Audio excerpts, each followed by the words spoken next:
What's up guys, my name is Ace, and welcome back to another gun guide. This is the series where I go into great detail with all of the stats as well as some excellent attachment combinations for every gun in Modern Warfare 3. And in today's episode, we're going to be covering the last of the launch assault rifles. This is the FR-556. And just so you guys are aware, this gun did catch a nerf literally yesterday. All of the values I'm sharing today are current as of yesterday's update.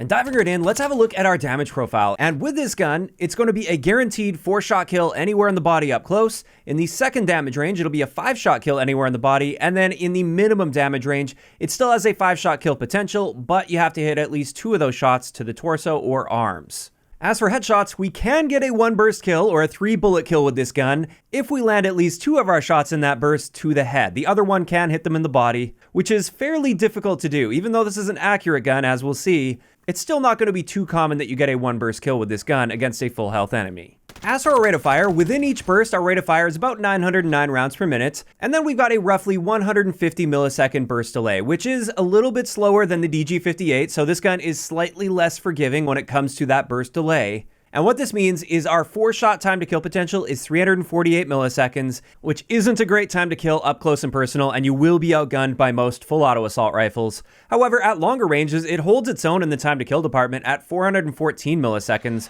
which is pretty great for long ranges if you can be accurate. And speaking of ranges, this is actually one of the areas where the FR-556 really excels. It has the best maximum damage range in the assault rifle category at just over 40 meters. Then for hardcore game modes, this has a 1-bullet kill potential in hardcore, although in the minimum damage range, that shot can't hit the leg, otherwise it will be a 2-shot kill. After that, let's have a look at our hipfire spread, and overall, it's just pretty standard. Whether you're moving or standing still, we've got a pretty standard hipfire spread for an assault rifle. And now let's get into our recoil, and that's one of the big upsides with this gun. It has very little recoil within each burst, and also that burst delay is long enough that you actually recenter automatically between those bursts, and therefore, unlike the DG58, it doesn't climb on you over time if you're spamming this.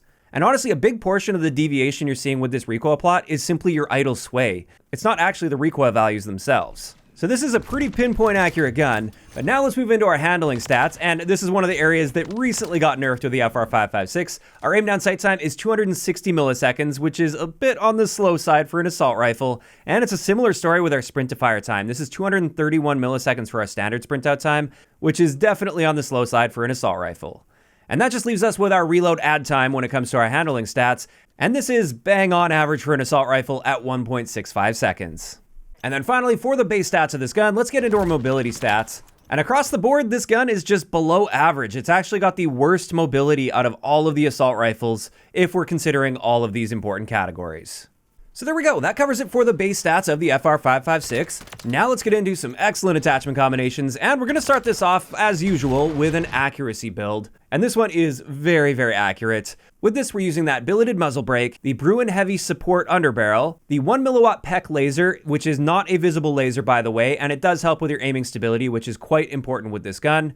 We also have the FR Anchor Comb, which is going to be helping with flinch resistance, and flinch resistance is important when you're using burst weapons. And then finally, we've got the Mark III reflector, simply because it's my favorite optic, and I don't like the iron sights on this gun. Overall, as you can see, we've got a very pinpoint accurate gun. You should have no problem hitting your target with this one. However, our aim down sight time is increased a little bit, up to 285 milliseconds. Our sprint out time is also a little bit slower here, so this isn't a rushing sort of a gun. This is more for hanging back and locking down lanes. Our range value is also reduced by 5% due to that muzzle brake, but this gun can easily afford a 5% reduction there. And then finally, like I said, our flinch resistance is improved with this, which does make this a very solid build for just sitting back and picking people off at really long ranges. As for the second build I've got for you guys, this one's a lot more versatile, and it's actually my preferred build with the FR-556. This is my stealth build. And with this, we're using that Shadow Strike suppressor, which has no downsides to it. We've got the FTAC RS9 Stealth Angled Grip. We once again have that FR Anchor Comb, which helps a lot with flinch resistance. And then finally, we have the RMT Rear Grip. And this one's going to help us be a little bit more aggressive by improving our aim down sight speed and our sprint to fire speed. And with this particular setup, while it's not quite as accurate as the previous build, it's still a very accurate gun. So for like close to medium range, even like medium long range, this should be no problem for you whatsoever. But you're not going to be quite as good as the previous one if you're trying to pick somebody off a head glitch across the map, for instance. We also have improved handling across the board for our aim down sight time and our sprint out time. We once again get that great flinch resistance on this. And to top all of this off, we stay off the radar. So this is just great for maneuvering around the map, getting those pretty consistent 2-burst kills. Every now and then, right up close and personal, you might be able to get that 1 burst to the head. But overall, this is actually my preferred build with the FR-556. However, I have another interesting one I want to share for you guys, and this one is designed for use in semi-auto. It turns out, if you've got a really good trigger finger, the FR-556 is pretty solid in semi-auto mode. It has a rate of fire cap of roughly 560 rounds per minute, which most people won't be able to reach, but some will. And what this means for our time to kill potential, if you can hit that fire rate cap, it's now 321 milliseconds, which is noticeably better than if we're using this in burst mode. And the nice thing about this is you don't have to worry about that burst delay, so it's just got a lot more consistency to it when it comes to that damage output. Additionally, in semi-auto, it's still a very accurate gun with this particular setup.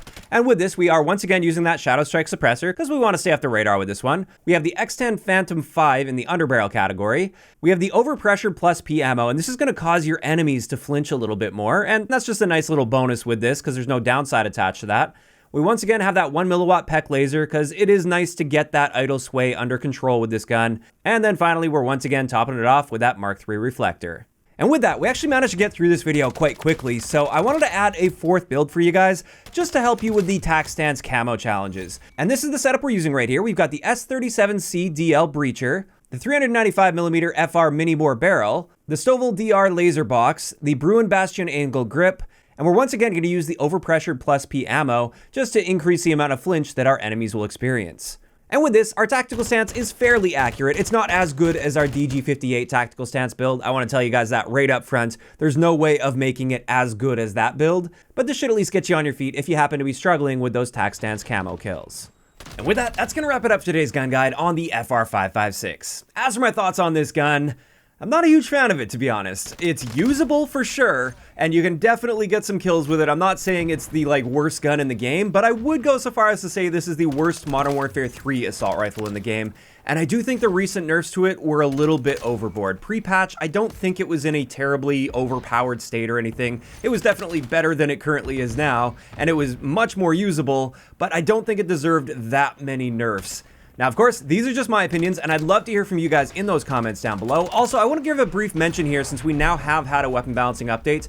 This year, I'm going to stay on top of things a lot better by making sure any weapon balancing goes into a single playlist, and I'm going to start leaving that linked in the description of all of my gun guides. Because especially for those that watch gun guides a little bit later on in the life cycle, oftentimes things have changed with that gun. Typically, the class setups still remain the same, or at least roughly the same, but sometimes the stats themselves have been adjusted, so I am going to be tracking every weapon balancing updates in that particular playlist, and I hope that'll help you guys keep track of things a little bit better as the year goes on. Also, if you guys have missed any of the previous episodes of Gun Guides, we've now covered all of the Modern Warfare 3 assault rifles. I will leave a link to the playlist in the description of the video. If you enjoyed this one, a like rating is always appreciated, and don't forget to subscribe for more if you haven't already. I'll talk to you guys next time.